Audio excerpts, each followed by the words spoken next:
The act of moving onward means we pass these signposts. One of them was first leaving Earth. The next one is hanging out on the moon. What's next? The planets. Onward to the edge. We're moving onward to the edge. Here we are together. This fragile little world. This fragile little world. Onward to the edge. We're moving onward to the edge. Here we are together.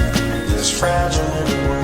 Hello and welcome to Voices from L5, the podcast all about the other side of space settlement. Today with me I have Dr. Tony Milligan, Professor of Literature and Philosophy at Hertfordshire University and author of a few books, including Nobody Owns the Moon, which you just recently published. Isn't that right, Tony?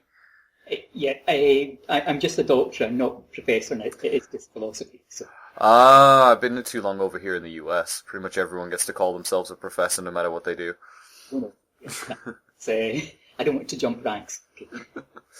Okay, well, you just recently wrote this book, Nobody Owns the Moon, which just the title of which jumps out at me as sounding a little bit related to what we talked to with Adam Manning a couple of weeks ago.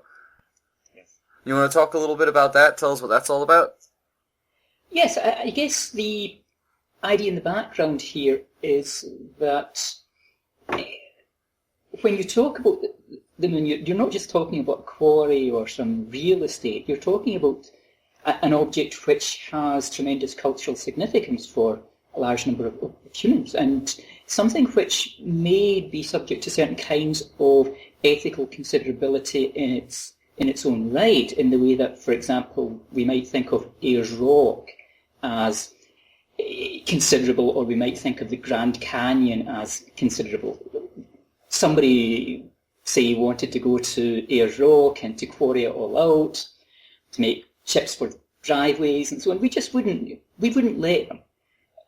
So I guess it's that notion that Mars and the moon and perhaps certain other celestial bodies are also due a certain kind of protection for a number of reasons, because of the cultural significance, because they have a certain, what I would call a certain kind of integrity, which is worth protecting, and also because, well, we're not the only humans that there are ever going to be. So it's not obvious to me that we have a claim upon the moon which trumps and outranks claims which might be made by future generations of human beings. So we don't get to mess it up for everybody else who might come along a bit later. I guess that's the crux of it. Yeah. That's a couple of the topics there that we went over with Adam. One thing that jumps out to me though is specifically you talking about protection, which we talked about the Moon Treaty pretty extensively in the past couple episodes. Is your description of protection of the moon that level of sort of the Moon Treaty, the things that covers, or are you envisioning something closer to like a national monument style protection? Well, the idea that's being run is that there might be something analogous here to national parks rather than national monuments. But even when you speak about the Moon Treaty, the driving idea behind the Moon Treaty, as you no doubt spoke about with Adam, is this notion of the common heritage of mankind. And so all the time the notion there is very us-centred, it's very anthropocentric. And that's fine as far as it goes. There are reasons for protection which are to do with humans. But I'm also trying to argue for, and I'm also trying to make what you might call the hard argument. And the hard argument is that there might be reasons for protection which are nothing to do with human interests. Now, the kind of protection that's involved is another matter, because one says protection and immediately all sorts of parodies of ecological and environmental arguments get brought out. The notion that the minute someone says protection, it means you don't get to do anything at all, that you can't engage in any kind of scientific investigation, that you're just trying to preserve things absolutely as they have been. And that's not entirely the case. What protection means, in the sense that I'm using it, is that we have to have good reasons for anything that constitutes damage. We have to have sufficiently good reasons. So some things will constitute better reasons than other considerations. Yes? So if somebody wants to note that, let's think about mining out bits of the moon for driveway chips. Nobody's ever going to allow that. Yeah, it's a trivial reason. Then you get something more serious, which is helium-3 mining. Yeah, and if that works, and there are some good reasons to think that it might not, then that looks like a more serious consideration. So then we go into questions about, well, what are the advantages of engaging in helium-3 mining? So might allow us to replace the current nuclear setup on the Earth with a form of fusion energy, which is much cleaner, and that starts to look like a viable, workable reason. But then you bring in all sorts of other considerations. You think, well, exactly how much of the moon are we going to disrupt or to damage in order to accomplish what we want to do? And if we want it to match, say, the energy production that we currently have under nuclear, then as a back of the envelope figure, we might end up with something in the region of mining 40 square kilometres per year. And over time, that builds up. So that starts to look like, well, yes, we do have reasons to mine helium-3 in the moon, but we have to bite the bullet and say that's going to be a disruptive process. So then you ask questions about, well, if there is such a thing as lunar integrity, or if there is such a thing as the cultural heritage of mankind, which is being compromised by the mining process, then we might have reasons then to mine the asteroids instead of the moon, and have reasons to do so in spite of the fact that logistically it might turn out to be tougher to do, and in spite of the fact that the regolith on asteroids is probably not as mature as it is on the moon, because the moon's larger, so impacts, ejecta tends to come back to it much more than in the case of asteroids. So right, that gives you older regolith. It's interesting that you talk about this damage to the moon. This is actually something that I believe, even going back to Gerard O'Neill, people have talked about sort of in the background of other conversations. I never heard it focused on quite so intently though, and I guess it would be interesting to me to know if there how much visible damage do you think would happen to the moon under a massive mining operation like that? I suppose that would be a detractor's question to this viewpoint. Not to say that I necessarily disagree with the idea that the moon is a cultural object that should be protected in some way, shape, or form, but I suppose the main question would be how much can we change the moon physically? Well, people run these arguments and they say, let's mine the dark side. They say, well, it's not ever going to be that big a deal. But I'm of the view that visibility isn't necessarily the only issue that's in play here. Visibility can matter, especially when you speak about cultural heritage. But even when you do so, visibility isn't necessarily the only thing. And an analogy that I've used in the past is the case of the Sphinx. Now, if we could hollow out the interior of the Sphinx, no doubt doing so would provide us with a good deal of material which would sell at a decent price if we wanted to make tourist souvenirs. And from the exterior, from the outside, you wouldn't see any change. But, this is the Sphinx that we're talking about. So, you can see the change, we just wouldn't do it. Yeah? I'm getting. I mean, you get some.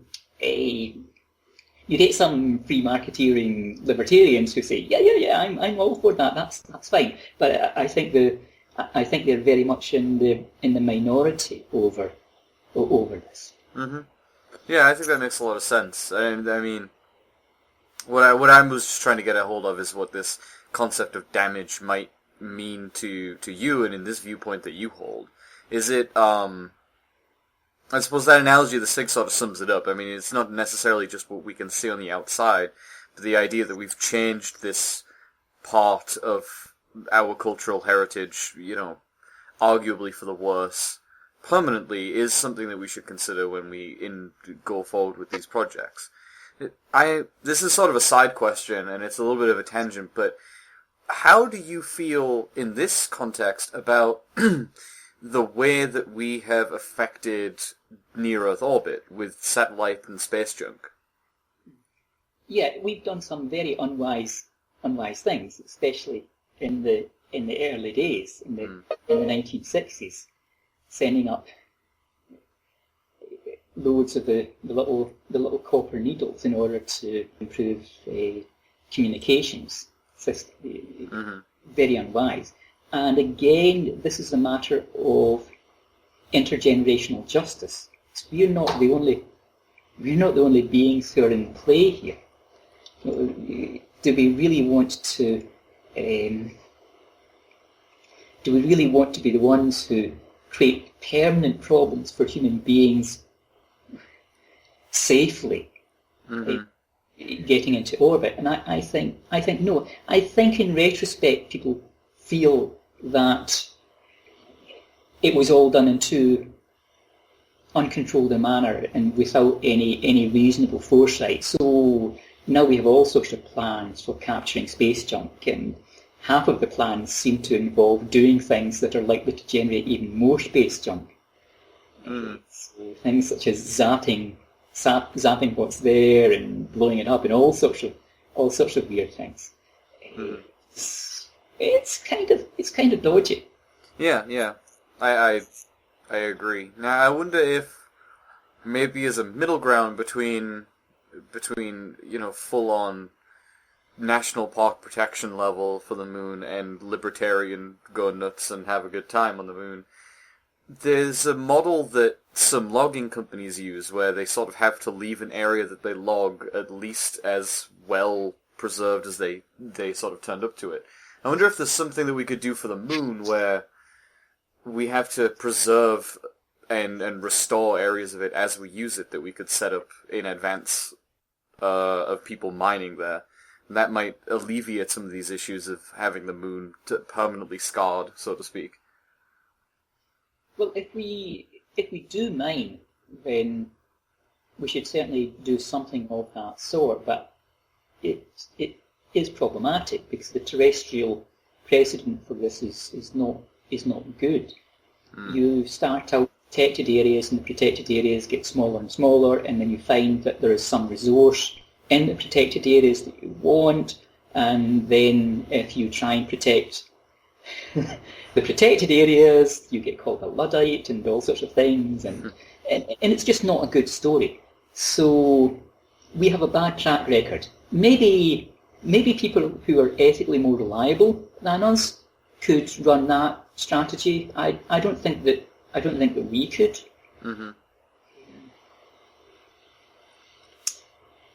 Now, what about the asteroids? You mentioned this earlier as sort of an alternative to mining the moon, because, and I agree with you on the idea that the moon is a cultural artifact that needs to be in some level preserved. It's something that features heavily in cultural myths, and even outside of that sort of artistic level, it's something that every single human being has been able to look up to the sky and see the same version of. Yes, analogous to an artifact, yes. Right, it's a beautiful thing, and it's an important thing. Now, what about the asteroids, though? It could be argued that those aren't anywhere near the same level of cultural importance.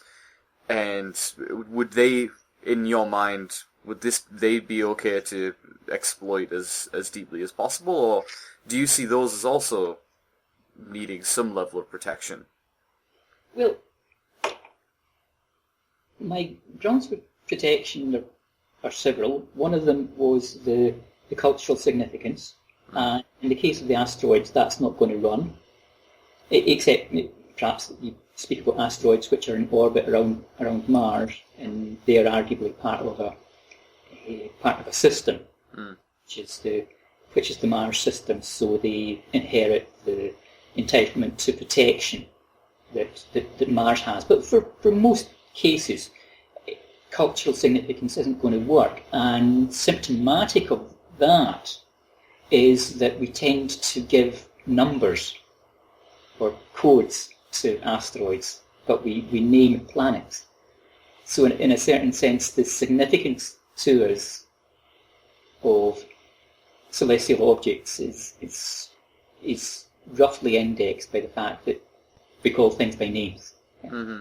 You call something by a name, you're really saying this is unique.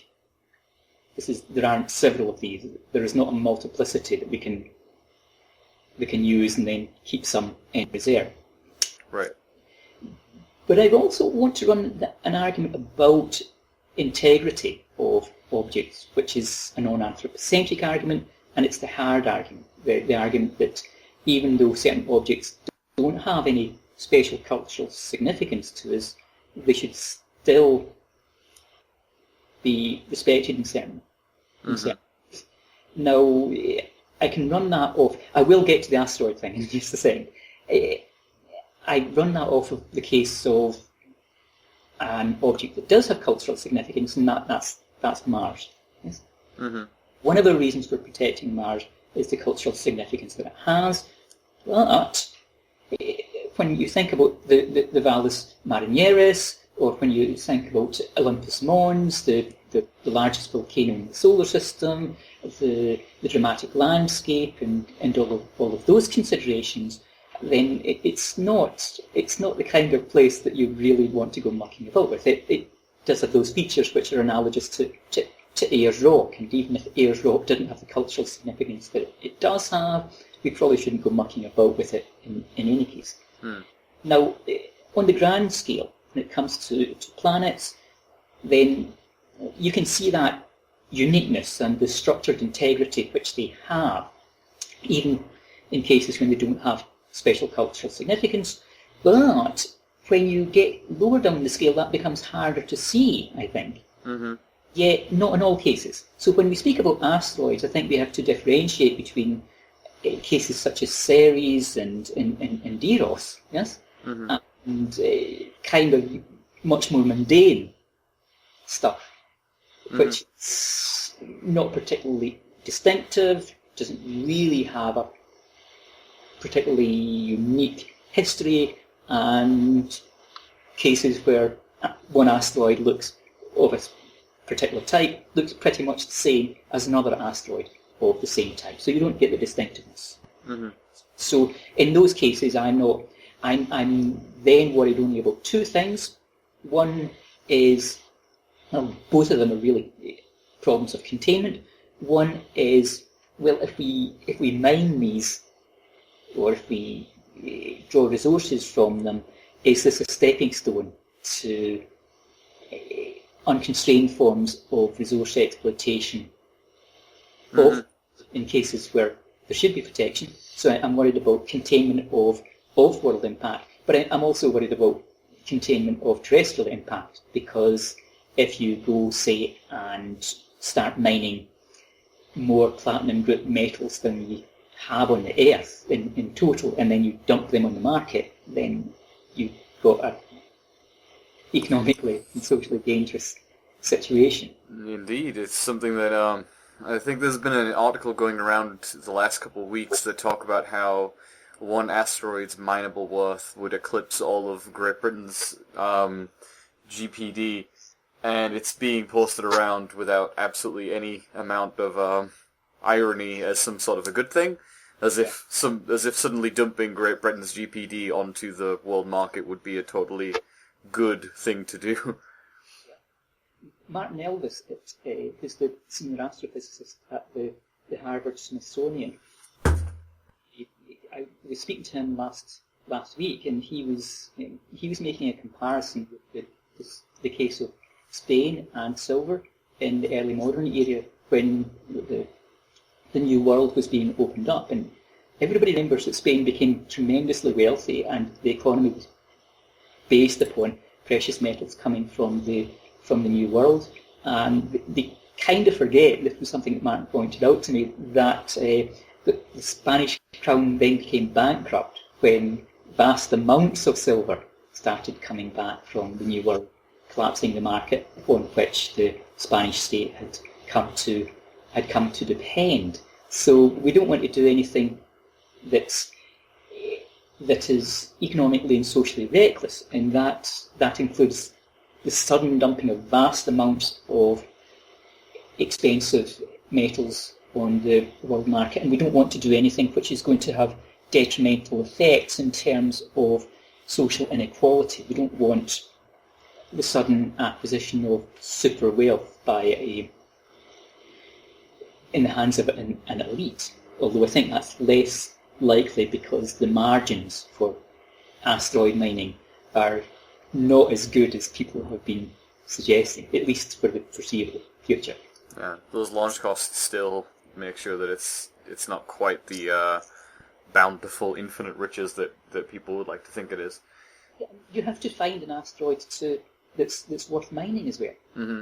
Which is commonly not kept in mind by asteroid mining proponents, that we don't really have any concrete 100% way of knowing what these asteroids are made out of. We have some advanced methods of guesswork, but it's not at all foolproof. Oh yeah, and it has to be one with a decent orbit as well. Mm-hmm. It has to come to us to some extent, and it has to be of the right type. All sorts of things have to be in place, and then you survey a lot of them before they come anywhere near you in order to find out what's a good candidate and what isn't a good candidate. And doing that surveying work, because you have to survey quite a large number, that can be expensive. Mm-hmm. I'm repeating some of the things that Martin was saying, but I think he's right about a lot of this stuff. That he thinks it'll be sooner rather than later, and I'm thinking that this is maybe 20 years' time to get off the ground. And part of my reason there is that I don't see the sense in doing it before 3D printing technology starts to work in a big way. And my comparison here would be with computing. If you think about computing just now compared to the computing power that we had 20 years ago, that stuff looks so primitive. So if 3D printing goes anything like that way, then we should probably wait until we've got sensible equipment to do this. Right. Yeah, I think that makes a certain degree of sense, and it is interesting when we start listing off what reasons might spark an asteroid mining rush. 3D printing sort of the big one now, and I remember not even 5 years ago it was space tourism was going to be the big thing that sparked everyone going into space and mining that, and I suppose some people are still thinking that with Bigelow's inflatable projects and that sort of thing. We're getting a little bit off track. I mean, the Bigelow stuff's good, and there's a clear rationale because of the launch costs for going inflatable for habitats and so on. But people have to be doing something while they're living in and working in these habitats. There has to be an economy which lends a rationale to the living and working spaces, and that means that even though Bigelow is probably quite advanced compared to the other aspects of the development of an off-world economy, Bigelow is going to have to, I think, to some extent, wait. It becomes anything like a rush into space. Yeah, I agree. I still think there's some sort of X factor that needs to be put in first before a lot of these projects are going to start flying at the way that some settlement proponents are hoping they will. I wanted to go back to planetary protection a little bit, just briefly. I think one thing that I'd like to ask is, what would be your perfect scenario in all this? I mean, we've talked on this show before about having global UN-style committees set up to manage space settlement and to trade out quote-unquote land, in ways that sovereignty does on Earth. I believe we even talked about having committees set up, for the preservation of some areas of space in an episode in the past. And I guess I'm wondering, what, if you had the reins, so to speak, would you do for your perfect space protection policy? Oh gosh. This is an odd one because I have a certain view about political structures, and that's that the long history of people sitting down with big maps on tables and drawing up plans, one thinks of Saint-Simon and Fourier in the century, none of that ever works, because political structures don't emerge from the genius of one person's mind, and I don't have that genius mind in any case, so I wouldn't presume. However, I don't want that to be as evasive as it sounds. I guess at the moment it looks like the UN is the natural or the obvious body to spearhead measures for off-world protection. And what that comes down to is a number of things, and that's the constraining or the ruling out of certain kinds of property right claims. So if there's asteroid mining and the asteroid mining is sufficiently constrained and nobody's going to bounce onto Ceres with a jackhammer or something of that, or if it's these relatively multiply replicated asteroids and somebody mines something out of it, that can be quite a good thing, and they're going to have a reasonable claim of what they've mined, but they won't have a claim upon the asteroid itself, and certainly nobody's going to have a claim upon Ceres or Eros, and nobody should have a claim upon lunar real estate or Martian real estate. I don't think that's a good way to go, because those private claims we have an experience of them on the Earth, and the notion that the owner has is best placed to ensure that it's not damaged just turns out to be false. I think that's a controversial opinion you're shooting out there. I'm sure there's a lot of people on every side of the fence there that are screaming now, "What? No one can own any of these things. It's ridiculous."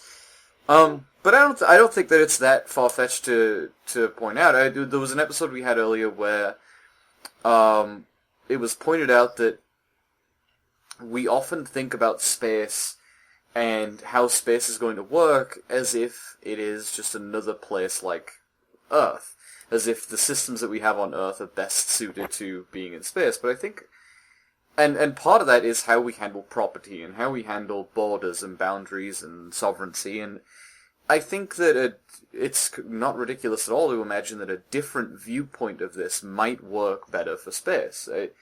It doesn't have to be that someone owns a spot where they mine or owns the thing that they mine.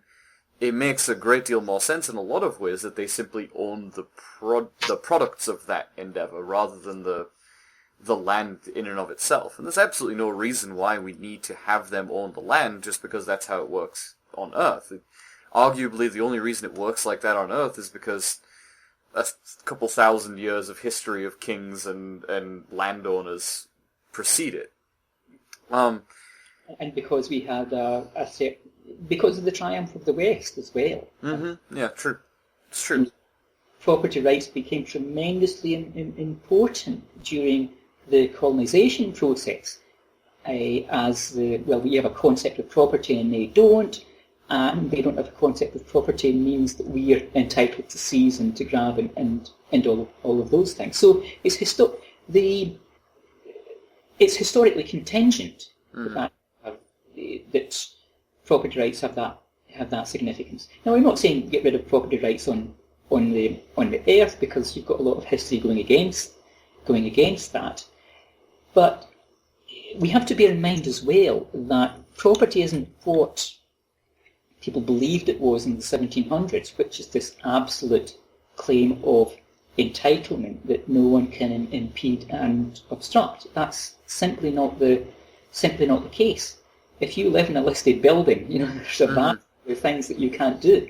If your local council decides that they need the land that you're on for a hospital, then purchase can be made compulsory.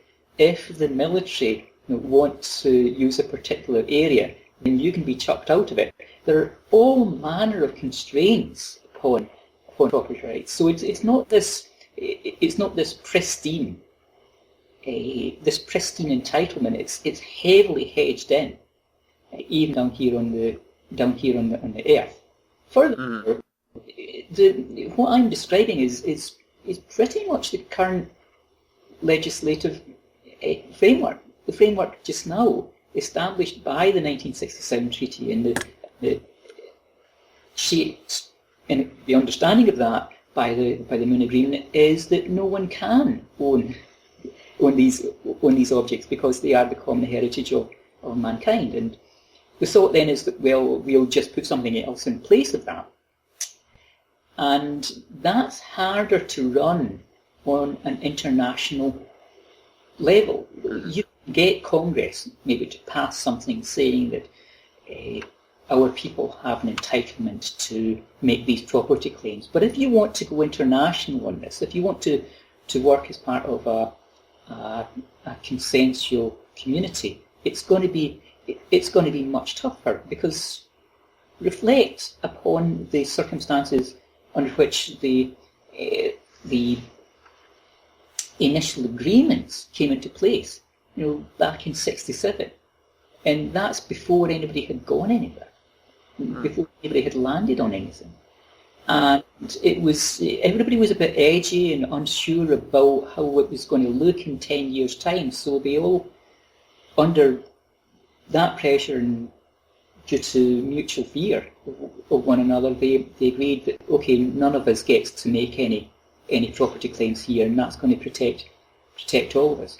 You don't now have that same political climate.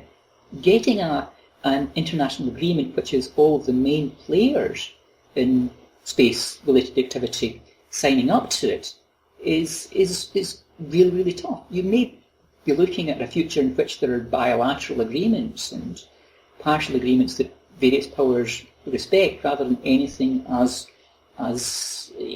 universally accepted as those initial protective measures. So some of the measures that people want to bring in just now, the Asteroid Act and so on, might be in conflict with established and difficult to shift international law. It's interesting, just as another side thought, is while a lot of the libertarian side of this is knee-jerk reaction would be that this is a preposterous imposition upon their rights, I think you'd actually find some common ground with them in a lot of ways, especially on the whole ownership of the product's viewpoint of property management. It's honestly a much more pure agreement with that philosophy than I expected it would end up being in my own head when I first heard your ideas on this. But the idea that instead of just owning land, you'd own the property you make. Anyway, if you've extracted it under a reasonable internationally agreed license system, then I don't see why not. And then you have some control and regulation over the way in which these products get downloaded onto the terrestrial market, insofar as they actually do. and you want that control. You don't want people starving because Sure. the market's gone haywire because somebody's decided to be a bit of a space cowboy or something like that. That's not how real world politics work. Which is probably the point where you lose any kinship you might have had with the libertarian crowd right there. Not much kinship. Except insofar as I think that the big claim here, the big rationale. I mean, why do we want to do this? Well, some people say that they want the money and so on, but really, I think a lot of people just want to go into space.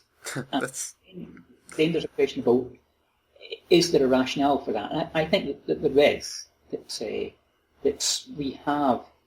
It's a difficult argument to make, but I think that we have a duty to extend human life for various reasons, and that's one consideration. It's not overriding. There are other competing considerations, but that's one factor. So I think space-related activities, of the right sort, with the right kind of regulation and so on, can be legitimate and something that we should invest in and build up. So that although the libertarians tend to adopt a somewhat critical attitude towards most of what I have to say, on that point, that there is that this movement into space is an ethically defensible project, I think that's probably right. We're probably going to agree on that. Mm-hmm. Do you agree with the this idea of what was the term that's used for in the Moon Agreement? The common good sort of terminology that's used, where any project that takes place in space or in the moon or on the moon has to be for the furtherment of some common good. Is that something that you'd see coming up in this vetting process for planetary protection? Yeah, I think so. I think that's the idea. Mm-hmm. Let's run some really extreme and weird scenarios here to tease out a couple of intuitions that might be important. Let's imagine that for some strange and really difficult to grasp reason, we have to completely wreck the moon in order for humanity to survive. Would that be justified? And I'm going to say yes, it would be, in spite of the extent of damage. But of course, that doesn't mean to say that we're entitled to wreck the moon or to cause that kind of damage when we don't face any comparable extinction threat. Then you get into considerations of, well, if mining the moon could solve this big terrestrial problem or that big terrestrial problem, would it be defensible?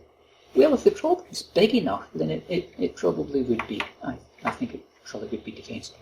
But I've yet to see any good arguments to the effect that mining the moon extensively and with widespread damage would have the right kind of positive terrestrial impact. Right, and obviously producing giant golden statues using moon gold probably doesn't fall into that either.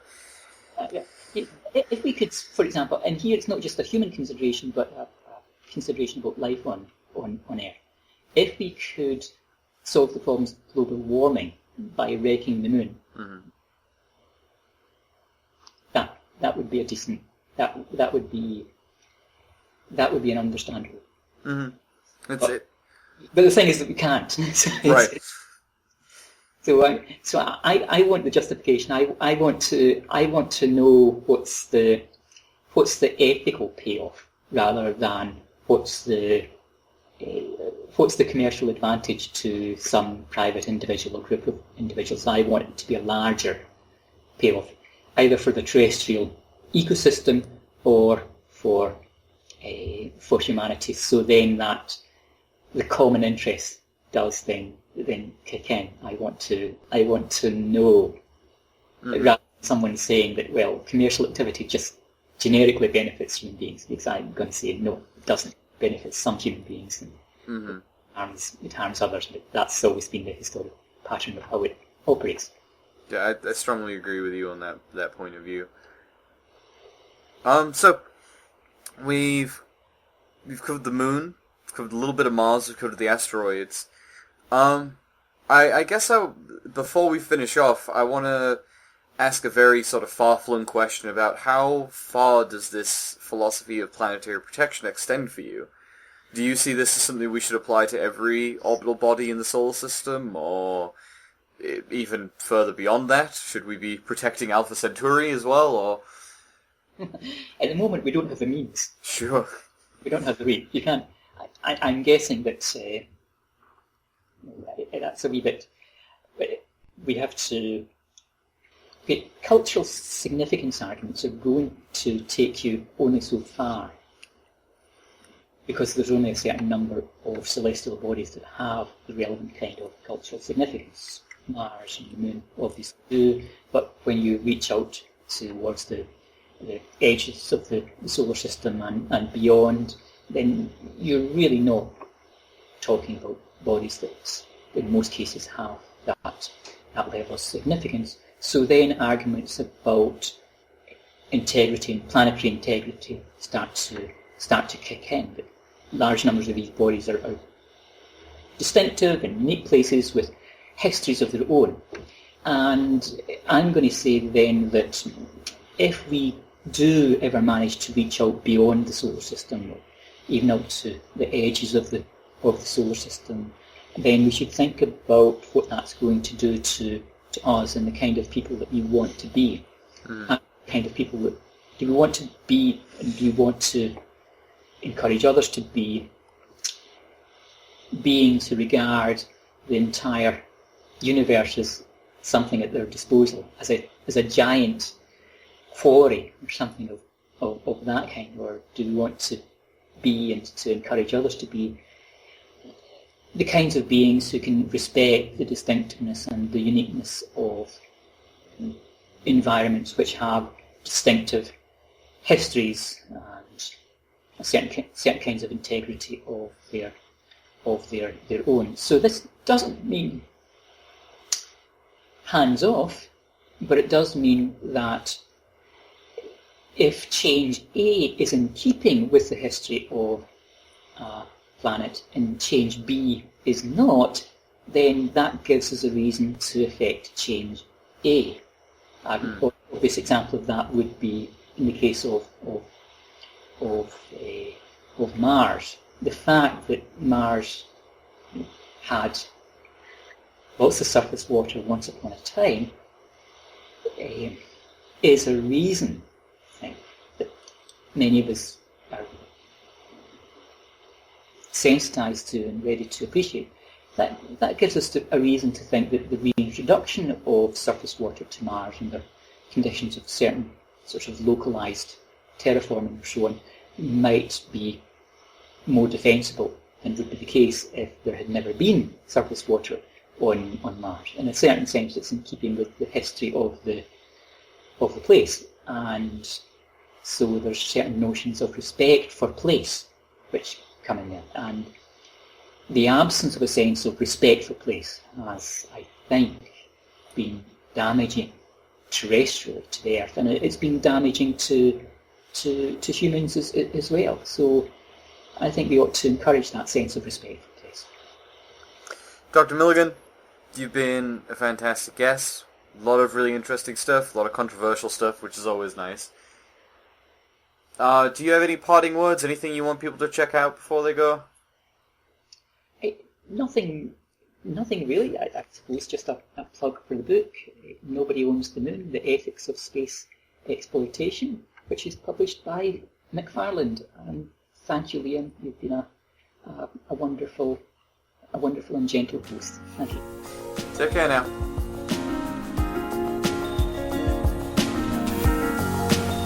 If you've enjoyed this segment, please check out John Hickman's article on political economics of very large space projects, as well as his other material. If If you have any comments or suggestions for the show, please email me at voicesfroml5@gmail.com or leave a comment. Music for Voices from L5 has been graciously provided by John Boswell of Symphony of Science. Find more of his work at www.symphonyofscience.com. Hey, if you like what we do here and you want to hear more experts from all sorts of fields talking about space settlement in ways that you might not hear anywhere else, consider donating to our Patreon account. We really rely on donations to keep the show going, and even a small donation helps us get better guests, better equipment, and produce a better show for you. We have some great goals in mind for the show, and we'd really like to make something special. You can check out a link to our Patreon account on the website or in the comments or links that accompany this show. Thanks.